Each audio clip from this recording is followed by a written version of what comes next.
Hello dear students, तो welcome you all. जैसा कि हम पिछले लेक्चर में मेटलर्जी के बारे में काफ़ी कुछ डिस्कस कर चुके हैं, उसके जनरल प्रोसेस क्या होते हैं, जनरली कौन कौन सी टेक्निक लगाई जाती है, कैल्सिनेशन, रोस्टिंग, और कब हमें एलिंगम डायग्राम का क्या यूज़ करना है, गिब्स एनर्जी के बारे में भी हमने काफ़ी कुछ बातें कर ली हैं। तो अब हम क्या है, कंटिन्यूसली स्टडी करते आ रहे हैं कि अब पर्टिकुलर एक मेटल का एक्सट्रैक्शन कैसे किया जा सकता है, उसका क्या क्या मेथड है, वहाँ क्या इंपॉर्टेंट पार्ट है, वो सारी बातें हम करते जा रहे हैं। तो आज के इस लेक्चर में जो है मैं आपको पढ़ाने वाला हूं आयरन का एक्सट्रैक्शन। तो अब हमें समझना है स्टूडेंट हेलो, तो हमें समझना है कि आयरन का एक्सट्रैक्शन कैसे होता है। तो आपको वन बाय वन करके समझना है। कुछ एनिमेटेड वीडियो मैंने आपके लिए यहाँ पे यूज किए हैं ताकि आप इस कॉन्सेप्ट को बहुत आसानी से समझ पाएं। तो देखते हैं, समझने की कोशिश करते हैं। जैसा कि आप पीपीटी को देख पा रहे होंगे, तो आई थिंक सबको विजिबल होगी पीपीटी। गुड, तो चलिए, आप सबने डन कर दिया है तो हम स्टार्ट करते हैं यहाँ पे। तो यहाँ पे हमारे पास जो है एक्सट्रैक्शन ऑफ आयरन। तो बात करते हैं किस तरीके से किया जाएगा एक्सट्रैक्शन ऑफ आयरन। तो देखिए, सबसे पहले तो हमारे पास मिनरल्स होंगे। उस मिनरल में जो सबसे ज्यादा अच्छा मिनरल होगा, जिसमें आयरन के चांसेस सबसे ज्यादा हैं, that mean percentage of iron सबसे ज्यादा होगा, उसको हम सेलेक्ट कर लेंगे एज अ ओर। तो सबसे पहले हम एक फ्लो चार्ट समझ लेते हैं। हमने क्या किया, Fe2O3 हेमेटाइट को ले लिया। This is the haematite. इस हेमेटाइट को हम क्या करेंगे, हाइड्रोलिक वॉशिंग और मैग्नेटिक सेपरेशन, दो सिंपल टेक्निक लगाएंगे। जैसा कि आप जानते हैं, हाइड्रोलिक वॉशिंग में क्या होगा, डस्ट के पार्टिकल वगैरह रिमूव हो जाएंगे, कुछ इंप्योरिटीज को अलग कर दिया जाएगा। मैग्नेटिक सेपरेशन से स्टूडेंट हम जो है वो मैग्नेटिक इंप्योरिटी या मैग्नेटिक आपका ओर जो है, उन दोनों को सेपरेट कर लेंगे। तो हम ऐसा समझ सकते हैं कि यहाँ पे जो नॉन मैग्नेटिक पार्ट होगा वो रिमूव हो जाएगा और मैग्नेटिक पार्ट हमारे पास आ जाएगा। तो यहां से हम पहुंच जाएंगे कॉन्सेंट्रेटेड ओर पे। फर्स्ट स्टेप कंप्लीट कर लेंगे। अब कॉन्सेंट्रेटेड ओर को हमने पहले से ही, हमारे पास ऑक्साइड ओर है, तो हम यहाँ पे रोस्टिंग में डाल देंगे। और रोस्टिंग में डालते ही ये Fe2O3 ही रहेगा, और यहाँ पे कुछ जो है अमाउंट में आपके पास सिलिका बचेगा, SiO2, जिसको हटाने के लिए मैं आपको ऑलरेडी बता चुका हूं, फ्लक्स मिलाएंगे तो आपको मालूम ही है। अब यहाँ पे ब्लास्ट फर्नेस के अंदर हम क्या करेंगे, लाइमस्टोन, कोक एंड रोस्टेड ओर जो है हमारे पास, ये 841 पार्ट में लेंगे और इसको मिक्स करके ब्लास्ट फर्नेस में यहां से हम डाल देते हैं। यहां तक का पिक्चर आपको थोड़ा थोड़ा क्लियर हो रहा होगा। अभी हम डेप्थ में जाएंगे। यहां से मिलेगा हमें मोल्टन आयरन, जिसको हम जनरली बोलते हैं पिग आयरन। अब इस पिग आयरन से अलग अलग तरीके के आयरन के अलग अलग फॉर्मेट बनाए जाएंगे, अलग अलग टाइप ऑफ आयरन एक्सट्रैक्ट किया जाएगा, वो भी प्रोसेस हम यहाँ पे बात करेंगे। जो यहाँ से पुडलिंग प्रोसेस लगाया जाएगा और यहाँ से ऑप्टेन कर लिया जाएगा रॉट आयरन, जो 99.5% प्योरेस्ट फॉर्म है आयरन की। तो ये सारा प्रोसेस हमें डिटेल में डिस्कशन करना है। देखिए, ये हमारे जेई एडवांस और जेई मेंस के सिलेबस में आयरन का एक्सट्रैक्शन हेमेटाइट ओर से जो है पूरा का पूरा है। तो एक एक करके हम स्टडी स्टार्ट करते हैं। देखिए, सबसे पहले हम बात करते हैं, हमने क्या किया, ओर लिया, उसकी ग्राइंडिंग वाइंडिंग कर ली होगी, गॉट इट, यहां तक तो सबको पता है। उसका हाइड्रोलिक वॉशिंग करेंगे। हाइड्रोलिक वॉशिंग से आपको पता है कुछ डस्ट पार्टिकल रिमूव हो जाएंगे और कुछ इंप्योरिटीज उसको अलग कर दिया जाएगा। अब हमारे पास ओर है, उसमें कुछ और केमिकल इंप्योरिटीज हैं, तो हम यहाँ पे लगा रहे हैं स्टूडेंट मैग्नेटिक सेपरेशन।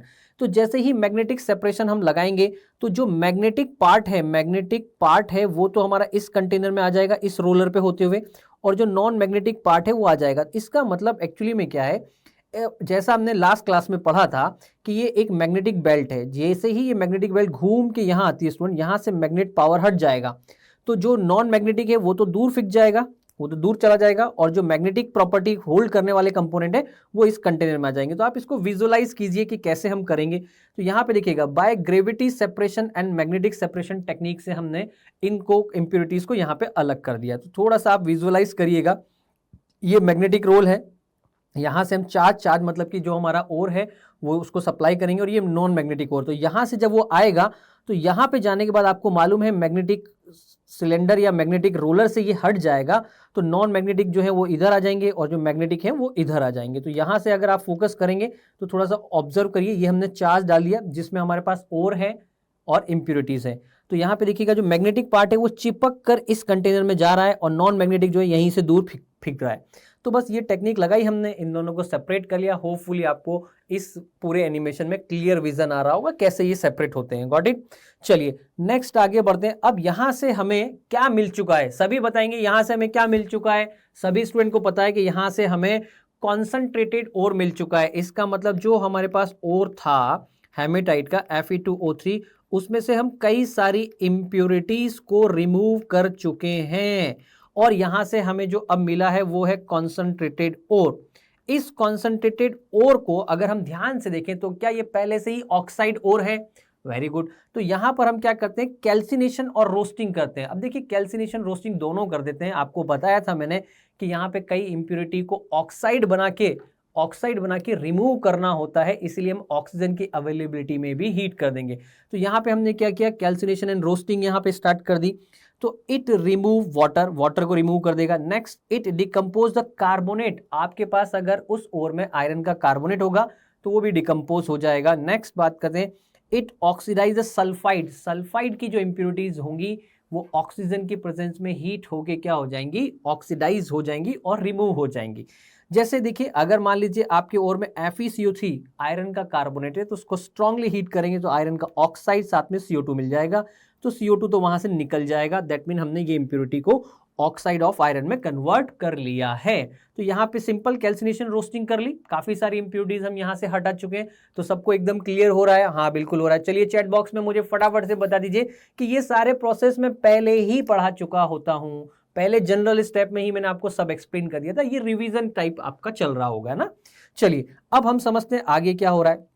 अब देखिए अगर यहाँ पे ऑक्सीजन का प्रेजेंस था, क्योंकि हमने डाला है ऑक्सीजन का प्रेजेंस, तो ये FeO वापस से कन्वर्ट हो जाएगा Fe2O3 में। दैट मीन सिंपल सी बात है कि आयरन का जो कार्बोनेट है वो आपको सीधा सीधा क्या दे रहा है, Fe2O3 दे देगा। ये इंपॉर्टेंट बात हो गई यहाँ से। और जो सल्फाइड है, सल्फाइड वो ऑक्सीडाइज हो जाएंगे SO2 में और उड़ जाएंगे। तो यहाँ से ये हमने ले लिया। नेक्स्ट अगर हम यहाँ पे बात करते हैं तो देखिएगा अब आपको पता करना है कि हमारे पास ऑक्साइड ओर आ चुका है जिसमें से हमने इंप्योरिटी हटा दी है। अब हमें ऑक्साइड ओर से मेटल बनाना है तो हम रिडक्शन टेक्निक लगाएंगे। अब जैसा कि मैंने आपको समझाया था, रिडक्शन एजेंट कौन सा यूज करेंगे ये एलिंगम डायग्राम से पता लगाया जाता है, जो हम ऑलरेडी जानते हैं।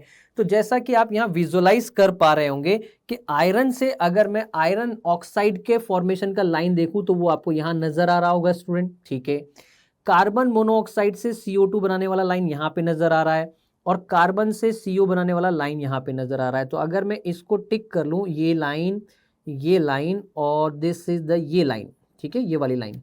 तो इन तीनों में हमें ये देखना है एलिंगम डायग्राम में कि किस टेम्परेचर पे कौन रिड्यूसिंग एजेंट बनेगा। तो जैसे देखिए मैं आप एक स्टेटमेंट बताता हूं जो साफ साफ NCERT में लिखा हुआ है कि at temperature above 1073 Kelvin the C&CO lines comes below the FeFeO, so coke will be reducing agent।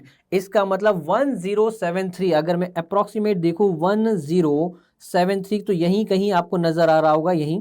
अगर इस टेम्परेचर से अबव टेम्परेचर पे बात किया जाए, इसको थोड़ा अगर हम ऊपर लेकर चलें तो आपको काफी कुछ क्लियर नजर आ जाएगा। अगर हम इसको थोड़ा सा ऊपर की तरफ लेकर चलें तो अगर हम यहाँ पे ध्यान से देखें तो इस टेम्परेचर से अबोव पे आपके पास जो है वो कोक रिड्यूसिंग एजेंट हो जाएगा। ये एक इंपॉर्टेंट लाइन है जो आपको ध्यान रखनी है, ठीक है। ये डायग्राम आपको नहीं लर्न करना है, बस आपको ये पॉइंट यहाँ से ध्यान रखना है, ठीक है। ये इस बात समझ आ गई। चलिए अब बात करते हैं कि स्मेल्टिंग कैसे होगी, कार्बन रिडक्शन। ये तो कंफर्म कर लिया, कार्बन रिडक्शन करना है 1073 पे। इसको हम यूज करते हैं इन ब्लास्ट फर्नेस। तो देखिएगा हमारे पास फीड क्या है, फीड जो हम ऊपर से डालते हैं ना, Fe2O3 है। रिडक्शन एजेंट के लिए हमने कोक ले लिया, साथ में कैल्शियम कार्बोनेट डाला। कैल्शियम कार्बोनेट क्यों डाला है वो समझ आ जाएगा आपको। SiO2 सिलिका का इंप्योरिटी अभी भी आयरन के ओर में होगा, तो हम इसको इसके साथ रिएक्ट करा के बाहर करने का पर्पज रखेंगे, देखना।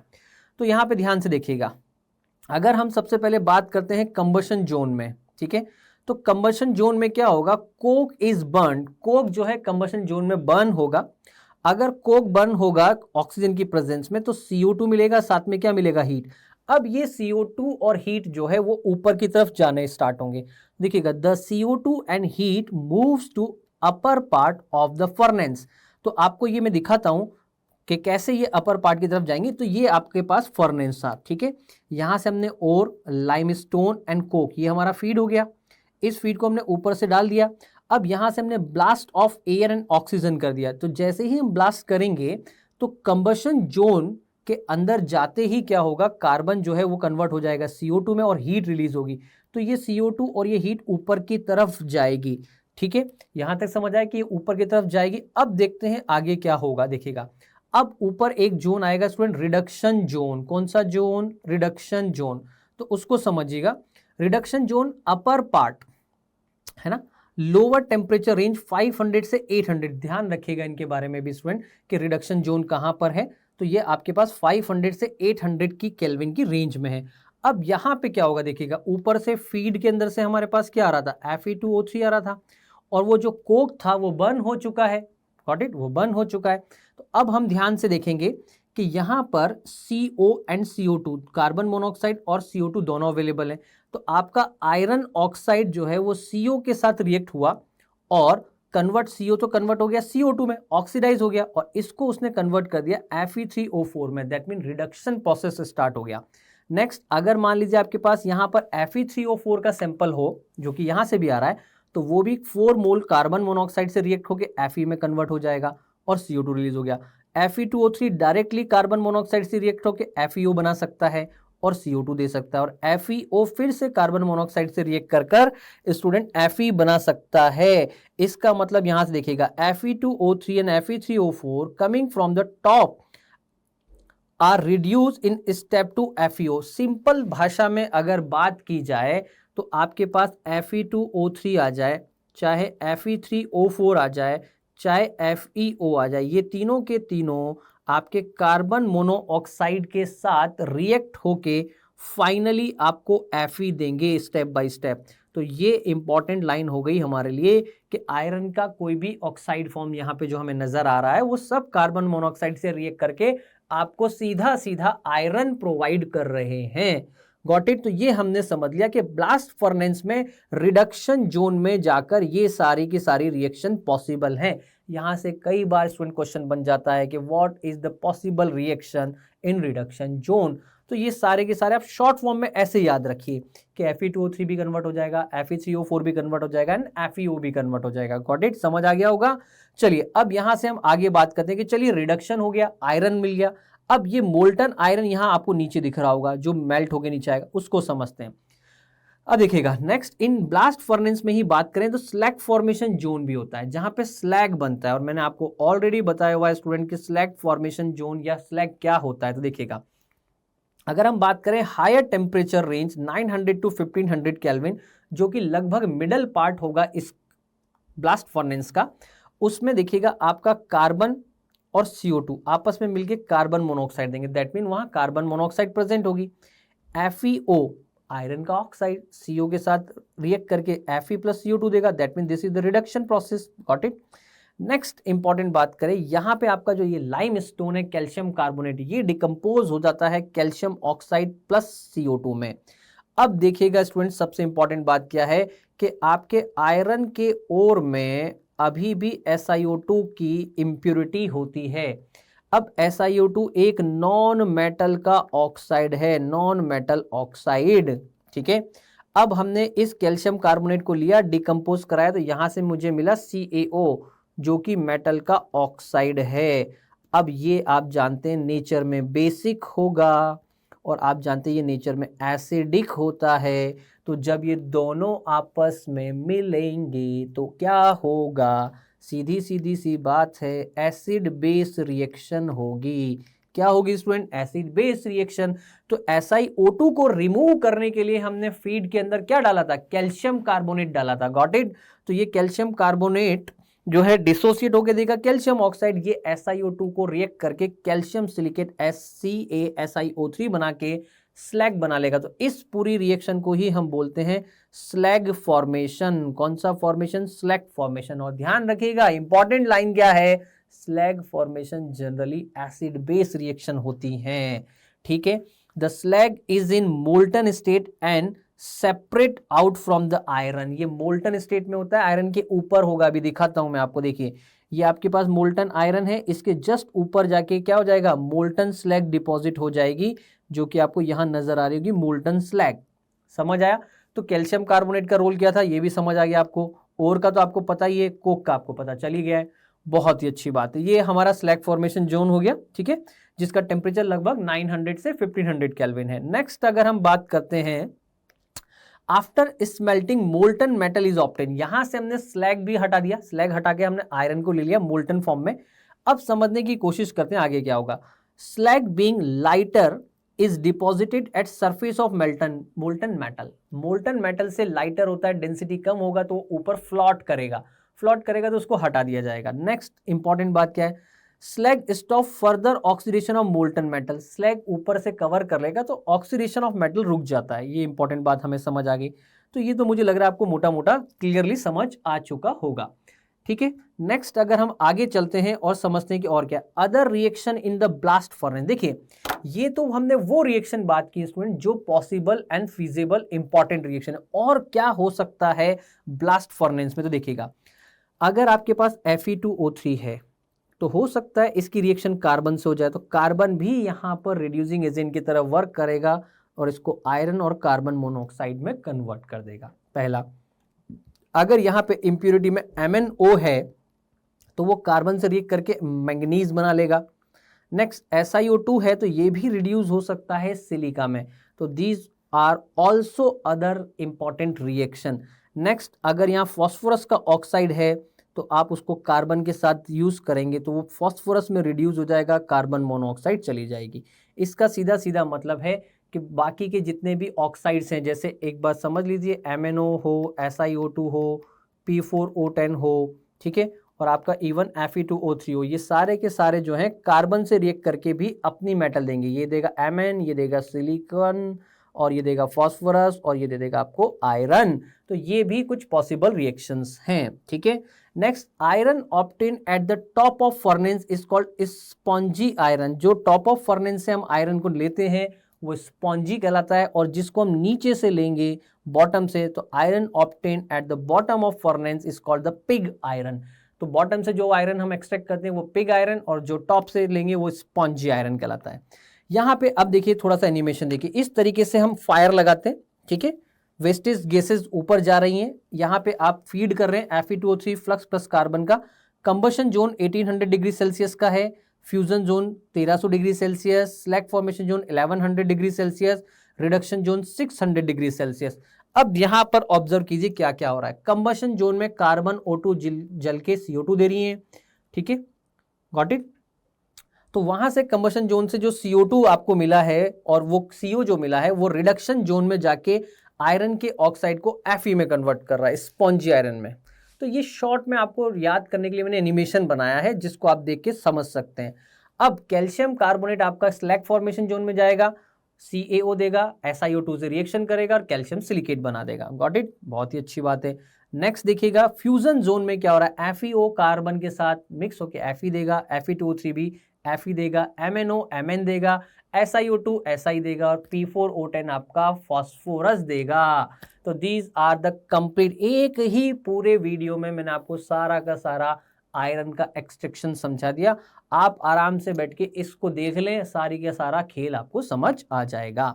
अब बात करते हैं नेक्स्ट, देखिएगा यहां तक सबको एकदम क्लियर हो गया? बिल्कुल, आपकी स्माइली और आपके थम्स अप देख के मुझे लग रहा है आपको एकदम समझ आ चुका है। अब यहां से अगर हम बात करते हैं student carbon reduction smelting in the blast furnace, तो यहां पे देखिएगा आयरन जो आपने ऑब्टेन किया है स्टूडेंट, ये iron obtain from the blast furnace जिसको हम बोल रहे हैं पिग आयरन। अब इसमें कार्बन होता है लगभग 4% और कुछ इंप्योरिटीज अभी भी प्रेजेंट होती है। 100% प्योरिटी तो यहाँ होगी नहीं। तो यहां से क्या करते हैं, melting the pig iron with the scrap of iron. तो इस पिग आयरन के साथ स्क्रैप ऑफ आयरन डाल के मेल्ट करते हैं, Coke using hot air blast, और इसको करके हम क्या करते हैं, पिग आयरन को कन्वर्ट कर लेते हैं कास्ट आयरन में। तो पिग आयरन को आयरन के स्क्रैप के साथ मेल्ट करते हैं, उसमें कोक डाल देते हैं। तो ये जो इम्प्योरिटीज आपको दिख रही है ना, ये इम्प्योरिटीज ये कुछ हद तक फिर से रिमूव हो जाएंगी और यहाँ पे आपके पास कार्बन का परसेंटेज लगभग 3% हो जाएगा। एक्सट्रीमली हार्ड एंड ब्रिटल होता है कास्ट आयरन। तो ये पिग आयरन से हमने कास्ट आयरन बना लिया। कुल मिला के बात ये है कि पिग आयरन और कास्ट आयरन में कार्बन का परसेंटेज का आइडिया थोड़ा सा रखिएगा, बस ये पूछा जा सकता है। चलिए, ये यहां से हमने कास्ट आयरन ले लिया। अभी हमें रॉट आयरन की भी बारे में बात करनी है। तो देखिएगा फर्दर रिडक्शन, तो यहां पे अगर हम बात करें फर्दर रिडक्शन की, तो रॉट आयरन और malleable iron is the purest form of the commercial iron. तो हमें रॉट आयरन बनाना है प्योरेस्ट फॉर्म, तो क्या करेंगे देखिएगा, it is prepared from the cast iron. तो हमने सबसे पहले क्या किया, पिग आयरन लिया, ठीक है, और पिग आयरन को लेकर हमने क्या किया, पिग आयरन को लेकर हमने सीधा सीधा क्या किया, पिग आयरन को लेकर हमने कास्ट आयरन बना लिया। तो ये हो गया हमारे पास पिग आयरन, इससे बना लिया कास्ट। अब कास्ट से हम बनाने जा रहे हैं रॉट आयरन। क्या बनाने जा रहे हैं, रॉट आयरन। तो कैसे बनाते हैं, it is prepared from the cast iron by oxidising impurity in reverberatory furnace lined with the haematite. तो एक और फर्नेंस यूज किया जाएगा जहां पर जो एक्स्ट्रा इम्प्योरिटी अभी भी बची हुई है उनको ऑक्सीडाइज करेंगे। तो ध्यान रखिएगा, रिवर बैटरी फर्नेंस में हेमेटाइट लाइंड कर कर उसमें ये डाला जाएगा कास्ट आयरन, और जो इम्प्योरिटी बची है उनको ऑक्साइड में कन्वर्ट करके रिमूव कर दिया जाएगा ताकि प्यूरिफिकेशन इंप्रूव हो सके। तो यहाँ पे देखते हैं, this haematite oxidise carbon to carbon monoxide. ये Fe2O3 जो है इसकी कार्बन से रिएक्शन होगी तो ये Fe बन जाएगा और क्या बना लेगा आपके पास CO। अब देखते हैं यहाँ पे, lime stone is added as a flux and sulphur silicon phosphorus are oxidise and pass into the slag. ये बोल रहे हैं कि इसमें थोड़ा बहुत लाइमस्टोन जब हम मिलाएंगे तो वो आपको क्या करेगा, SiO2 को हटा देगा, और यहाँ पे सल्फर सिलिकॉन फॉस्फोरस जो है ऑक्सीडाइज होकर रिमूव हो जाएंगे। ये तो आपको समझ आ गया होगा। नेक्स्ट बात करते हैं, the metal is removed and freed from the slag by passing through the roller. यहाँ से मेटल को फिर से निकाल लेंगे। तो कुल मिला के यहाँ हुआ क्या, यहाँ पे आपके पास जो आयरन का ऑक्साइड था जो कि हमने लाइन किया था हेमेटाइट, तो वो तो आयरन में मिल जाएगा। नेक्स्ट आपके पास जो SiO2 की इम्प्योरिटी थी वो कैल्शियम कार्बोनेट के थ्रू रिमूव हो जाएगी, कैल्शियम ऑक्साइड से रिएक्शन करके।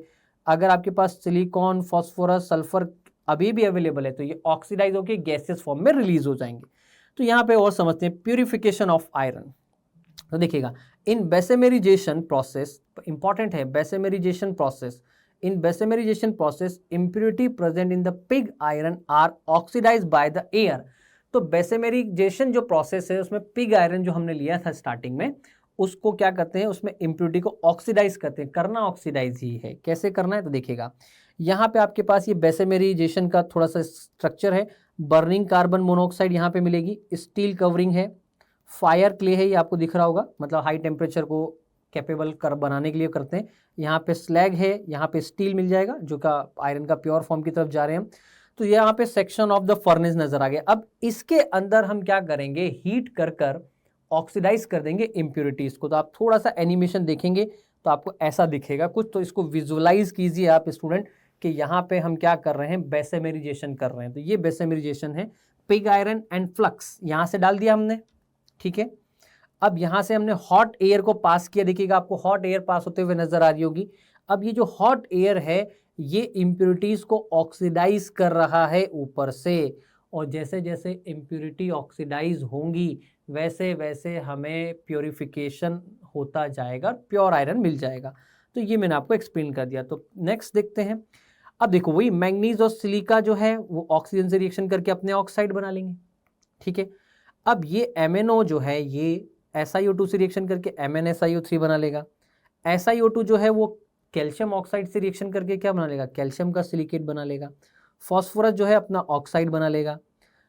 अब ये फॉस्फोरस कैल्शियम ऑक्साइड से रिएक्शन करके क्या बना लेगा, कैल्शियम का फॉस्फेट, जिसको थॉमस स्लैग बोलते हैं। तो ध्यान रखिएगा, अगर हम यहाँ पे बात करते हैं बेसेमेरिजेशन में तो ध्यान से देखिएगा, Mn जो है अपना ऑक्साइड बना रहा है, सिलिका जो है अपना ऑक्साइड बना रहा है, और ये MnO और SiO2 मिलके मैग्नीज का SiO3 बना रहे हैं, और ये सिलिका जो है कैल्शियम सिलिकेट बना रहा है। फॉस्फोरस ऑक्सीडाइज हो रहा है और ऑक्सीडाइज फॉस्फोरस कैल्शियम ऑक्साइड के साथ कैल्शियम फॉस्फेट बना रहा है। तो ये सब क्वेश्चंस पूछे जा सकते हैं आपसे, ठीक है। थॉमस स्लैग क्या होता है ये आपको समझा दिया। Iron obtain from Bessemer convert is called the wrought iron, purest form of iron. यहाँ से जो हमें आयरन मिलेगा वो प्योरेस्ट फॉर्म होती है स्टूडेंट आयरन की। तो ये सारे इंपॉर्टेंट प्रोसेस थे जो मैंने आपको एक्सप्लेन किए, ये सारी इंपॉर्टेंट रिएक्शन थी, तो इनको समराइज कर लीजिए। देखिए एक ही वीडियो में मैंने आपको पूरा स्मेल्टिंग प्रोसेस समझा दिया, बेसेमेरिजेशन का पूरा वीडियो आपको दिखाया अच्छे से, एक एक रिएक्शन मैंने आपको बताइए। तो अब इसको हम एक बार थोड़ा सा समराइज कर लेते हैं। Fe2O3 आपके पास हेमेटाइट ओर था, ठीक है। फाइनली डिवाइडेड किया, ग्रेविटी सेपरेशन लगाया, फिर हाइड्रोलिक वॉशिंग की, ठीक है, मैग्नेटिक सेपरेशन किया, और यहाँ से काफ़ी कुछ इम्प्योरिटी हटा दी, कॉन्सेंट्रेटेड ओर मिल गया। इसका कैल्सिनेशन एंड रोस्टिंग कर दिया। कैल्सिनेशन रोस्टिंग क्यों किया आपको समझाया था। यहाँ से Fe2O3 ऑक्साइड ओर मिल गया। ब्लास्ट फर्नेस में डाला तो स्लैग मिलेगा, कैल्शियम का सिलिकेट और पिग आयरन मिलेगा। पिग आयरन से कास्ट आयरन बना लिया और इससे हमने क्या किया, इसमें mainly carbon, sulphur, manganese, silicon, phosphorus की इंप्योरिटीज है। तो इस पिग आयरन से हमने क्या किया, नेक्स्ट कन्वर्ट कर लिया रॉट आयरन के अंदर, जिसमें परसेंटेज ऑफ कार्बन बहुत कम होता है। तो स्टूडेंट ध्यान रखिएगा, पिग आयरन, कास्ट आयरन और wrought iron, percentage of carbon किस में मैक्सिमम है, किस में मिनिमम है, इस तरीके के क्वेश्चंस आपसे पूछे जा सकते हैं। तो होपफुली आयरन का पूरा एक्सट्रैक्शन आपको समझ आ गया होगा। इस चार्ट को बनाइए स्टूडेंट अपने नोट्स में और एकदम शॉर्ट में लिख लीजिए, इससे बाहर कोई सवाल नहीं जाने वाला। तो आपको ये पूरा का पूरा टॉपिक क्लियर हो गया होगा। अब नेक्स्ट क्लास में हम अगला डिस्कस करेंगे। Thank you so much.